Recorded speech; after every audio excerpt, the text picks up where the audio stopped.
are you from? Well, do you want the short story or the long story?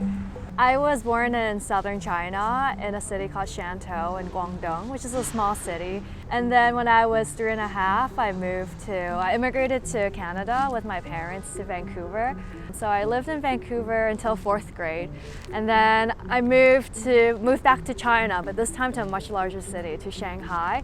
And then for high school, I decided to come to the US. So I went to a boarding school, so I was in Michigan. And I was in Boston for 4 years for undergrad. I worked 2 years, and then now I'm here in New York. I think home, it depends on like if it's where I was born. If it's where I was born, then definitely China. If it's where my passport is from, then it's Canada. If it's where my parents are, it's Shanghai. But if it's where I've lived the longest, then I'd probably say Boston. I grew up speaking a dialect called Caozhou, or in our dialect we call it Teochew. So that's what my grandparents speak, that's what I speak with my aunt and uncle, and that's what I speak with my parents. But then when I moved to Canada, then of course I spoke more English, and then even when I moved to Shanghai, I went to international school, so I always spoke English with my friends.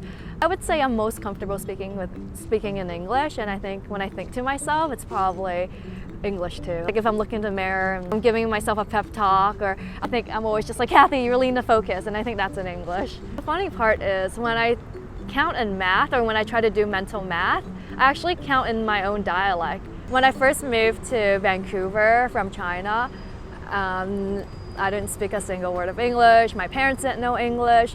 And then once I was in school, for many years, I've actually always been in ESL, which is a class for English as a secondary language. So I kind of felt different from everyone else because everyone would be going to their normal English class, and then there was me and then other international students who, we go to a different class. But then, my English improved during my time in Canada. But by the time I moved back to China, again, at first I thought, moving back to China, I'll be okay because I'm Chinese. But then actually having spent so much time in Canada, I realized that my Chinese wasn't as good as I thought. Because in Canada, I attended Chinese school, but I learned Chinese in Cantonese.